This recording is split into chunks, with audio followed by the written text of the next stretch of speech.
Good evening, everyone. This is Manali Raj. Welcome to the CSA Relay News Bulletin presented by Chanakya IAS Academy, Patna. In this segment, we demonstrate about the daily important highlights from the perspective of our civil services examination. Let us have a brief overview of today's headlines. Bill seeks to remove CGI from panel that picks Chief Election Commissioner and Election Commissioners. Reserve Bank of India has decided to keep the repo rate unchanged for the third time in a row. Indian GPS Navik to be linked to Aadhaar enrollment devices. Today's synoptic reports, China's deflation, and how will the 21-year high federal funds rate affect the global economies? How artificial intelligence will allow you to make a UPI payment using voice. Moving into the details of the news.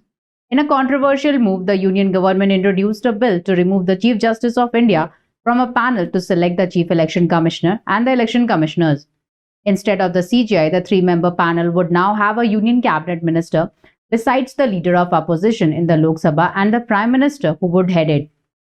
The Chief Election Commissioner and the other Election Commissioners' appointment, conditions of service and terms of office Bill 2023 was introduced by the Law Minister in the Rajya Sabha amid Dean over Manipur.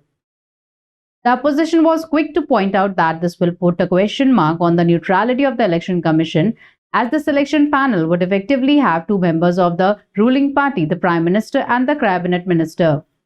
RBI Governor Shaktikanta Das announced that the Monetary Policy Committee has unanimously decided to keep the repo rate unchanged at 6.5%. The repo rate is the rate at which the RBI lends money to the commercial banks. The standing deposit facility rate remains unchanged at 6.25% and marginal standing facility rate and the bank rate at 6.75%.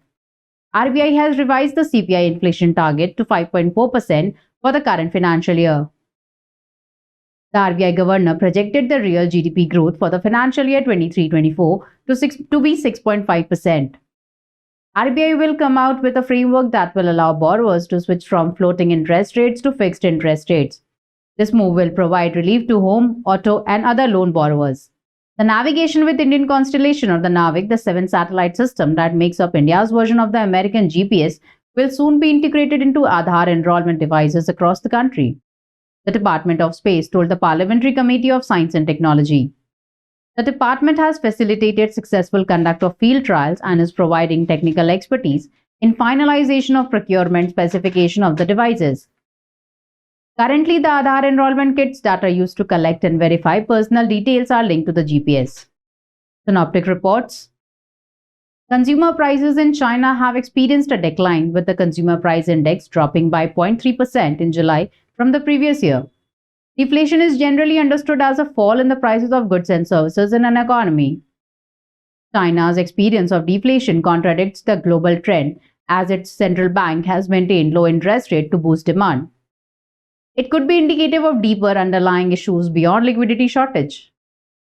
The property sector, a significant contributor to China's GDP, has been undergoing turmoil even before the pandemic.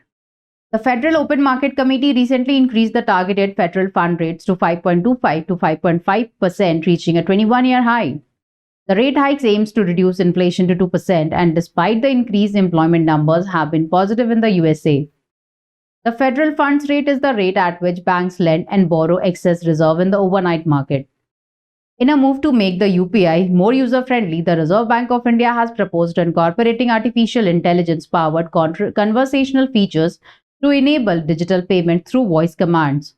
While payment through the QR code are easy for everyone, the introduction of conversational payments on the UPI has the potential to take the ease of payments to the next level. Those who find it difficult to navigate through a mobile application for making payments or want to save time will now be able to execute transactions with ease. The facility will initially be available in Hindi and English and will be subsequently be made available in more Indian languages. The chatbot will play a pivotal role by providing the user with a direct payment link or the QR code. In yet another improvement to the UPI ecosystem and to promote the UPI Lite, the RBI is planning to facilitate offline transactions using near-field communication technology. This feature will not only enable retail digital payments in situations where internet or telecom connectivity is weak or not available, it will also ensure speed with the minimal transaction declines. The RBI also announced plans to enhance the transaction limit for small value digital payments in offline mode from 200 to 500 with the overall limit being retained at 2,000 per payment instrument to contain the risk associated with the relaxation of the two-factor authentication. Some text in news. 31% disability from pollution-related diseases.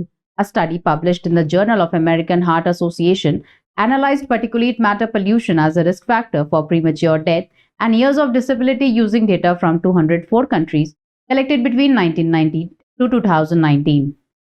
269 interstate transmission system projects completed. Out of this, 45 projects are under tariff-based competitive bidding mode and 224 projects are under regulated tariff mechanism mode. That was all for today. Aspirants can avail the PDF of today's news from the description link of this video. Stay tuned to our channel for standardizing your civil services preparations. Thank you.